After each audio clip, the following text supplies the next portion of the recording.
Halo, bertemu kembali dengan saya Kurniadi Mubala. Pada video kali ini, kita akan mendemonstrasikan bagaimana mengimplementasikan eh, metode SOR (Successive of Relaxation) untuk menyelesaikan sebuah sistem persamaan linear. Nah, di sini kita punya sebuah sistem persamaan linear yang terdiri dari 1, 2, 3, 4, 5, 6, 7, 8, 9 persamaan gitu ya. Yang eh, merupakan tipikal gitu ya sistem persamaan linear yang dihasilkan ketika kita melakukan proses diskretisasi menggunakan metode beda hingga. Jadi 9 persamaan ini adalah 9 adalah sistem persamaan yang biasanya muncul gitu ya. Kalau kita menerapkan metode beda hingga atau finite difference method, utamanya pada persamaan diferensial parsial yang bertipe eliptik. Nah, persamaan diferensial parsial tipe eliptik ini biasanya muncul pada eh, permasalahan-permasalahan konduksi panas dua dimensi. Nah, di sini simbol variabel yang tidak diketahuinya kita gunakan T, gitu ya. Karena yang memang ini sistem persamaan linear yang muncul dari permasalahan perpindahan panas. Jadi T di sini mewakili temperatur. Nah, em, variabel T ini masing-masing memiliki indeks yang berbeda-beda. Jadi ada T11, 12, 13 dan seterusnya begitu ya sampai T33. Jadi ini mencerminkan sebuah sistem yang mencerminkan titik-titik koordinat di mana temperatur ini nanti akan kita hitung. Nah, kalau kita tulis dalam bentuk matriks, nanti kita akan mendapatkan matriks seperti ini. Nah, matriks ini disebut sebagai banded matrix gitu ya, karena kalau kita lihat sisi-sisi bawah, kiri bawah dan pojok kanan atas ini berisi nol, oke ya. Dan kalau kita lihat yang non zero atau tidak nol itu ber- berada di sekitar garis diagonal. Oke. Nah, mengapa demikian? Kalau kita lihat di sini ini T11, 12, 21, yang lain tidak ada. Jadi yang lain ini nol. Ini mewakili koefisien untuk T eh, 22 sampai T33 begitu ya. Nah, kalau kita lihat matriks ini juga simetris, jadi ke kanan dan vertikal, horizontal dan vertikal ini sama. Ini vertikal, lalu sini horizontal yang baris kedua, kolom ketiga vertikal, baris ketiga horizontal ini sama. Jadi matriks ini sifatnya simetris. Nah, sementara ruas kanannya seperti ini. Ini adalah temperatur di batas dari sistem ini. Oke. Nah, untuk contoh ini kita gunakan nilai TH sama dengan 1. Oke. Dan kita harus selesaikan, kita harus cari nilai T11 sampai T33. Nah, pertama kita import dulu library-nya yang akan kita gunakan. Kita membutuhkan math, ya. Lalu kita juga butuh NumPy, oke, untuk membuat matriks ya supaya nanti perhitungannya bisa lebih cepat. Kita import dulu math dan NumPy SNP, kita singkat.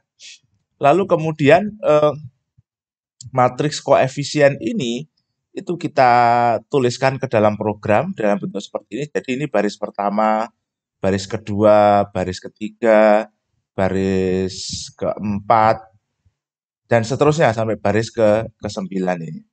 Oke. Lalu kemudian ini masih bentuknya kita tulis dalam format integer. Oke ya. Ini formatnya masih format integer. Lalu kemudian kita ubah menjadi floating point. Oke, kita gunakan double precision floating point. Ya, kita beri keterangan di sini. Ya, eh, keterangan ya di sini ya. Eh, matriks A, oke, pada sistem A kali T sama dengan B, begini ya. Nah, oke, ini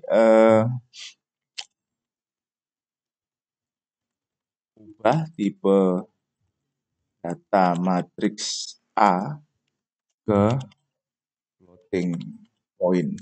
Sebenarnya kita bisa saja memasukkan ini dalam bentuk floating point. Nah, kalau kita mau masukkan dalam floating point, ini harus kita kasih titik 0 seperti ini. Oke. Tapi tadi saya sudah terlanjur mengetiknya dalam bentuk integer. Nah, kita bisa convert menjadi floating point seperti ini. Oke. Jadi ini kita inisiasi matriks A pada sistem A. Oke, lalu yang di sini ini adalah inisiasi vektor T, oke, dengan nilai awal 0. Jadi kita membuat sebuah tebakan awal untuk T-nya itu semuanya 0 gitu ya. Lalu kita juga inisiasi vektor B, oke, ini juga sama. Tadi saya inputkan sebagai integer lalu kita ubah ke floating point. Lalu kita definisikan faktor relaksasi omega yang nanti akan kita gunakan. Jadi ini kita tulis dengan huruf besar gitu ya, omeganya. Oke, coba kita print ya matriks A seperti ini. Ya, kalau kita lihat ini matriksnya sudah terbentuk dan ini sekarang ada koma di belakang ya. Jadi ini sudah menjadi floating point. Oke. Nah, kita akan coba implementasikan metode SOR gitu ya. Jadi kita harus membuat sebuah iterasi begitu menggunakan while. Jadi kita akan terus melakukan iterasi sesuai. Jadi metode SOR ini kan metode iteratif. Jadi di sini kita buat iterasi selama errornya lebih dari nilai tertentu. Misal 10 pangkat min 4 begini ya. Untuk awalan kita buat errornya sama dengan 1 gitu ya. Lalu kemudian di sini kita buat sebuah iterasi gitu for i in range 9 gitu ya. Ini 9 ini adalah jumlah persamaan. Oke, persamaannya ada 9 baris. Nah, mungkin 9-nya kita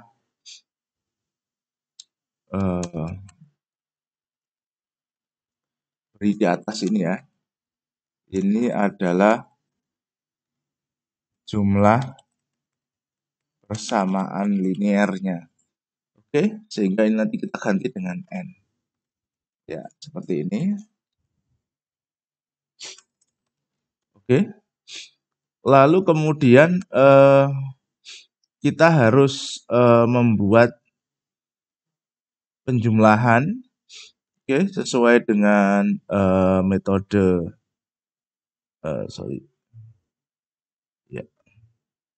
sesuai dengan metode SOR. Kita harus melakukan perhitungan penjumlahan ruas kiri dari persamaan linearnya.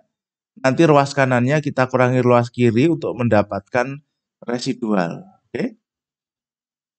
Jadi ini for i in range n ini adalah iterasi searah vertikal ini ya. Searah vertikal. Nah, kita juga harus mengiterasi searah horizontal untuk menjumlahkan hasil perkalian antara koefisien dengan T. Jadi kita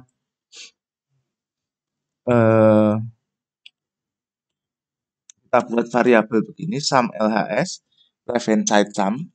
Lalu kemudian ini nanti kita gunakan untuk menampung perkalian antara A dengan T-nya. Ya, for J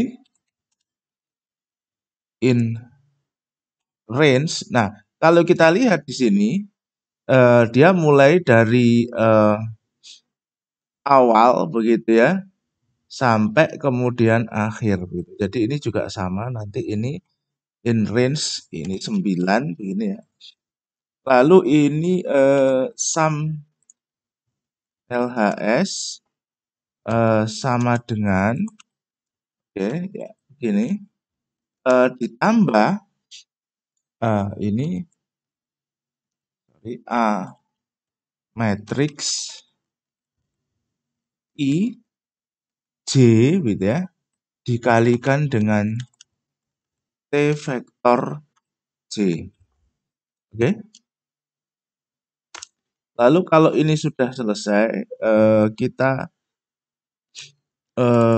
definisikan satu variabel lagi,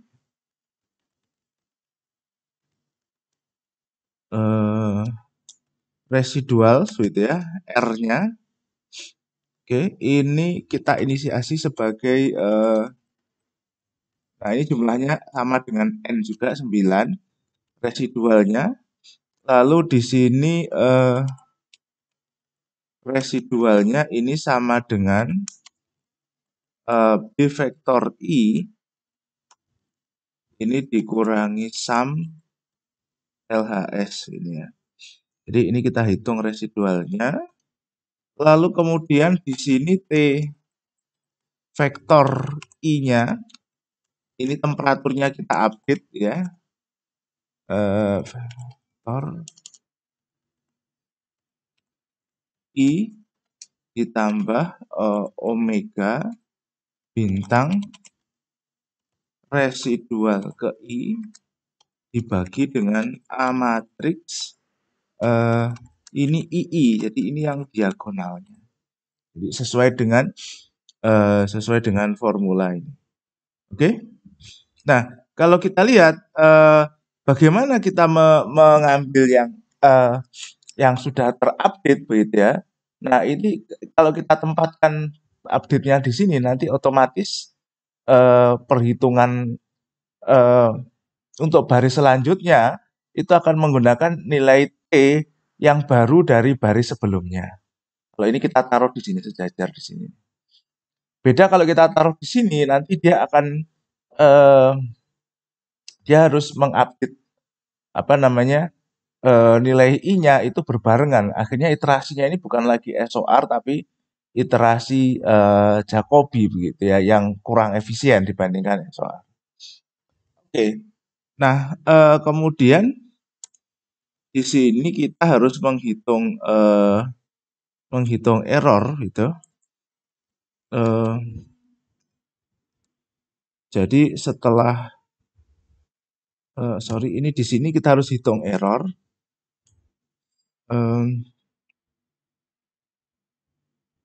Pertama kita hitung dulu sebentar, residualsnya ini harus ada I-nya ya. Oke. Lalu kemudian di sini oh ya bentar, kita belum mendefinisikan counter ya. Untuk menghitung iterasinya ini. Ya.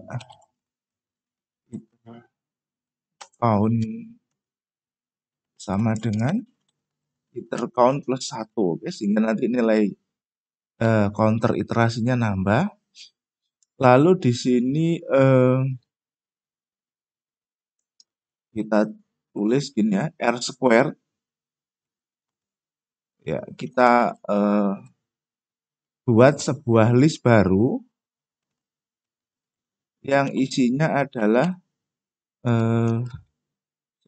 kuadrat dari residual. Langsung aja kita tulis error begini ya. Kuadrat dari residual for residual in residuals. Sebenarnya ini lebih enak kita tulis begini ya, residual list. Nah, ini untuk supaya tidak menghindari terjadi kesalahan ketik. Oke. Ya, lalu kemudian ini kita jumlahkan sum. Oke. Lalu kita mat.sqrt. Nah, ini adalah fungsi akar kuadrat. Mat.sqrt ini adalah fungsi akar kuadrat. Ya, ini kita beri keterangan di sini. Perhitungan error Jadi errornya merupakan least square dari residualnya. Jadi kalau residualnya ini nanti sama dengan 0, artinya ruas kiri sudah sama dengan ruas kanan, begitu ya. A kali T sudah sama dengan B. Oke, jadi residual ini bisa kita gunakan sebagai patokan untuk perhitungan error. Nah, yang di bawah ini adalah update nilai T. Gitu. Ya. Nah, kemudian di sini kita akan print intercount-nya dengan errornya untuk mengecek apakah ini konvergen atau tidak. Ya, kita coba run. Oops. Oh ya, ini kita run lagi ya, n-nya belum terdefinisi. Ya, oke, 23 iterasi tercapai 10 pangkat min 5. Oke. Nah, kita coba print di sini ya. Print T vektornya. Ya, ini hasilnya. Oke. Nah, kita kasih keterangan di sini. Ya. Ini iterasi SOR-nya gitu ya. Lalu di sini, nah ini kita coba tampilkan dengan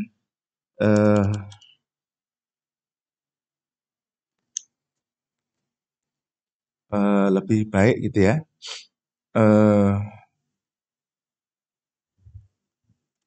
Ini result dig gitu ya. Seperti ini. Oke. Ini T gitu ya. Oh, sebentar. Ya. Supaya nanti bisa kita tabelkan.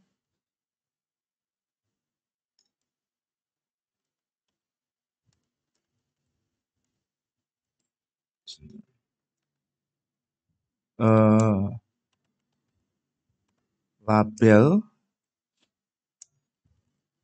list gitu ya. Nah, kita akan buat labelnya di sini. T 11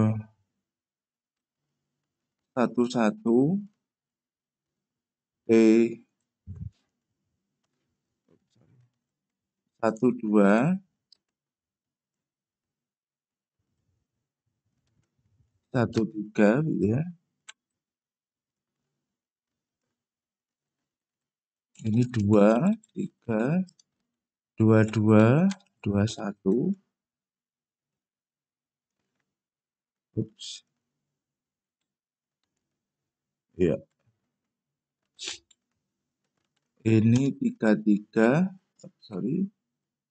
32 31 gitu ya.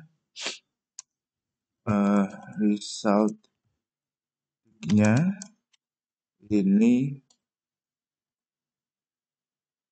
T ini, lalu ini label list. Nah, ini nilainya. Oke, kita buat dictionary seperti ini ya. Ini T vektor. Supaya kita bisa tampilkan dalam tabel, kita perlu mengimport satu library lagi namanya pandas. Oke, seperti ini. Nah, lalu kemudian kita buat data frame D data frame data sama dengan result dig. Oke. Nah, kita juga harus mengimport satu library lagi from ipython display, import display. Nah, dari sini, sorry, ini I-nya kecil ya. Ya. Nah, lalu kita display result df-nya. Ya, seperti ini. Oke. Jadi ini nilai temperaturnya seperti ini. Ya, kita buat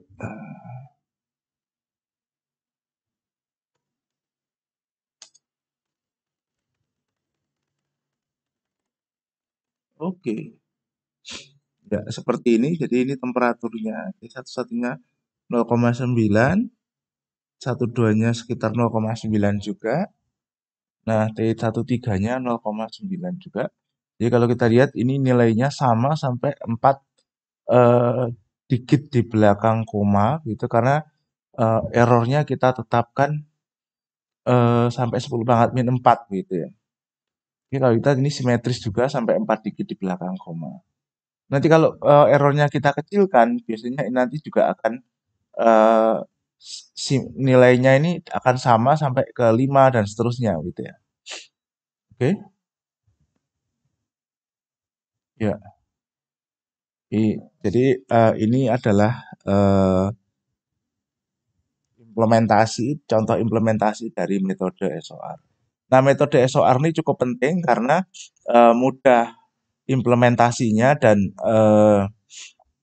cukup efisien begitu. Jadi nanti akan sering kita gunakan ketika kita menyelesaikan persamaan diferensial parsial. Baik, selesai. Sampai bertemu di video selanjutnya.